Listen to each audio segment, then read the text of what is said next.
Welcome to WebStylePress. How to uninstall Sky Login Redirect from WordPress. If you are being redirected after you log in or log out in WordPress, Sky Login Redirect WordPress plugin might be the cause.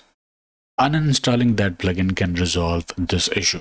To uninstall Sky Login Redirect plugin from WordPress, go to your WordPress dashboard, go to Plugins, Installed Plugins, find Sky Login Redirect, click Deactivate, and after that click Delete Link to delete Sky Login Redirect plugin. Now the plugin is removed from your website. This plugin sends users to a specific page when they log in or log out of your website.